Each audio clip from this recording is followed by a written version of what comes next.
Hello friends, आज इस video में हम टाइप्स ऑफ चिप्स जो कि मेटल कटिंग में बनती हैं उनके बारे में जानकारी प्राप्त करेंगे।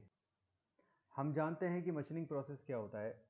मशीनिंग प्रोसेस ये किसी भी वर्कपीस को डिज़ायर्ड शेप और साइज़ में बदलने के लिए, चाहे तो वो पहले से सेमी फिनिश कंडीशन में हो या बिल्कुल रॉ मटेरियल हो, तो उसको डिज़ायर्ड शेप और साइज़ में बदलने का जो प्रोसेस होता है उसे हम मशीनिंग बोलते हैं।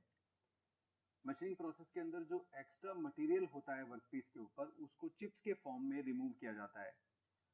और जो चिप्स बनती हैं वो बहुत ही महत्वपूर्ण हैं। चिप्स कई बातों की ओर इंडिकेट करता है, जैसे कि एक तो मटेरियल जिसकी मशीनिंग होनी है उसका नेचर और बिहेवियर कैसा है, अमाउंट ऑफ एनर्जी कितना रिक्वायर्ड होगी मटेरियल रिमूवल के लिए, और साथ ही साथ जो चिप और टूल का इंटरफेस है उसका नेचर और डिग्री ऑफ इंटरेक्शन क्या होगा, कैसे होगा। इसलिए हमको चिप कैसी बन रही है, कौन कौन सी बनती है, इसके बारे में जानकारी होना आवश्यक है। तो जो चिप्स बनती है वो कई बातों पर डिपेंड करता है, कई पैरामीटर्स पर डिपेंड करता है। पहला तो वर्क मटेरियल वर्क मटेरियल और नेचर ऑफ वर्कपीस। वर्कपीस का मटेरियल क्या है, उसकी नेचर कैसी है। दूसरा जो कटिंग टूल है उसकी ज्योमेट्री और उसका मटेरियल कौन सा है। फिर एक इम्पॉर्टेंट फैक्टर है कि हमने कटिंग वेलोसिटी और फीड रेट कितने रखी हैं। इसी तरह से मशीनिंग एनवायरनमेंट कैसा है, कटिंग फ्लूइड कौन सा काम में ले रहे हैं, टूल के डायमेंशंस क्या हैं, और आखिरी है टूल और वर्कपीस के बीच में फ्रिक्शन कितना है। इन सभी बातों पर जो चिप्स बनती हैं वो डिपेंड करती हैं कि चिप्स कैसी बनेगी। टाइप्स ऑफ चिप्स कितने प्रकार की होती हैं। तो जैसा मैंने आपको बताया कि जो चिप्स हैं वो अनेक प्रकार की होती हैं। वो किस पर निर्भर करता है कि उनके साइज़ के अनुसार, शेप के अनुसार, कलर के अनुसार वो अलग अलग प्रकार की हो सकती हैं, जो कि टाइप ऑफ कट पे डिपेंड करता है। जैसे कि कंटिन्यूस चिप्स बनती हैं बोरिंग और टर्निंग में, जबकि इंटरमीडिएट कट की चिप्स बनती हैं मिलिंग में। ऐसे ही वर्कपीस का मटेरियल पे डिपेंड करता है चिप, जैसे कि मटेरियल डक्टाइल है या ब्रिटल है। कटिंग टूल की ज्योमेट्री पे डिपेंड करता है कि रेक एंगल क्या है, पॉजिटिव है, नेगेटिव है, कटिंग एंगल्स की मात्रा कितनी है। इसी तरह से वेलोसिटी और फीड रेट की वैल्यू कितनी है, लो है, मीडियम है या हाई है, और कटिंग फ्लूइड का प्रकार, नेचर कैसा है। तो जो सबसे पहली चिप्स हैं वो हैं कंटिन्यूस चिप्स। कंटिन्यूस चिप्स ये मेटल के continuous plastic deformation without fracture, यानी फ्रैक्चर नहीं होता, उसके बिना जो कंटिन्यूस प्लास्टिक डिफॉर्मेशन मेटल का होता है कटिंग एज के फ्रंट में,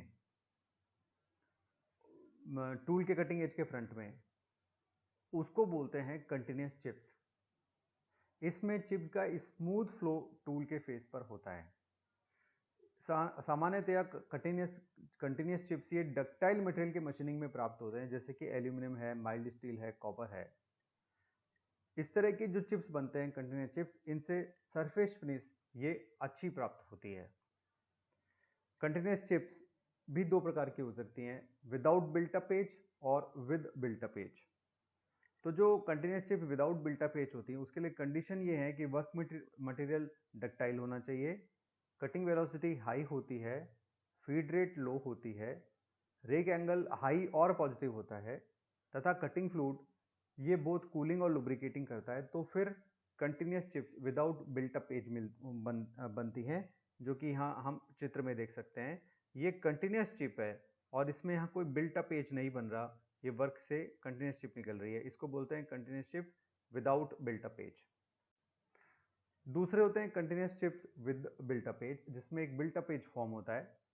ये बहुत हद तक कंटिन्यूस चिप्स के साथ सिमिलर होती हैं, बस इनमें डिफरेंस ये होता है कि जो टूल का फेस है वो उस पर वो स्मूथ फ्लो नहीं करती, बल्कि वहाँ पर एक बिल्टअप एज बन जाता है। वहाँ कुछ चिप का मटेरियल अक्यूमुलेट हो जाता है।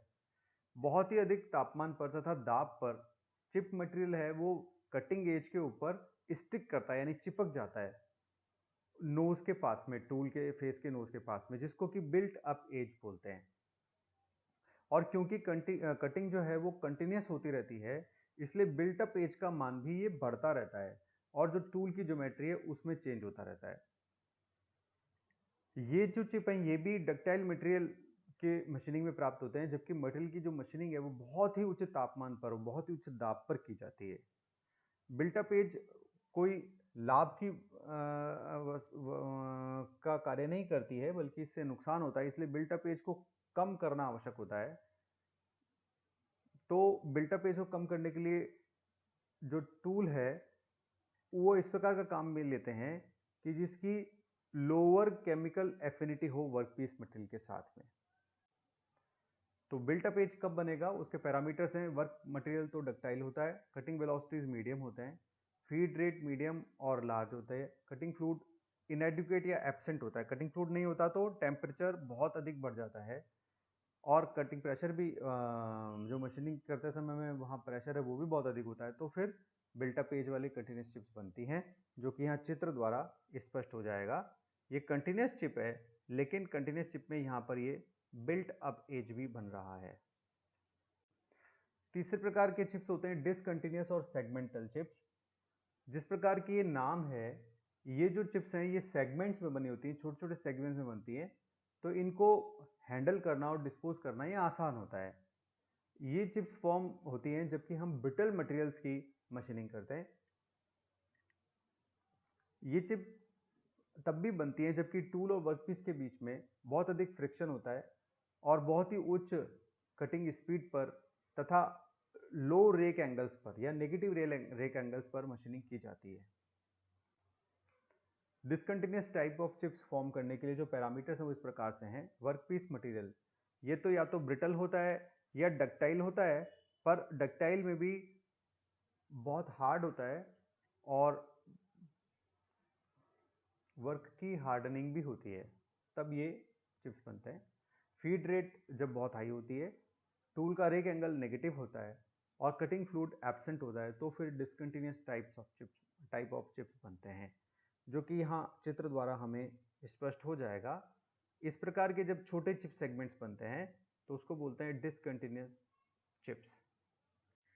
तो मैंने आज अपने इस वीडियो में आपको चिप्स कौन कौन से प्रकार की फॉर्म होती हैं, उनके पैरामीटर्स क्या होते हैं, ये मैंने आपको आज इस वीडियो में समझाया। धन्यवाद।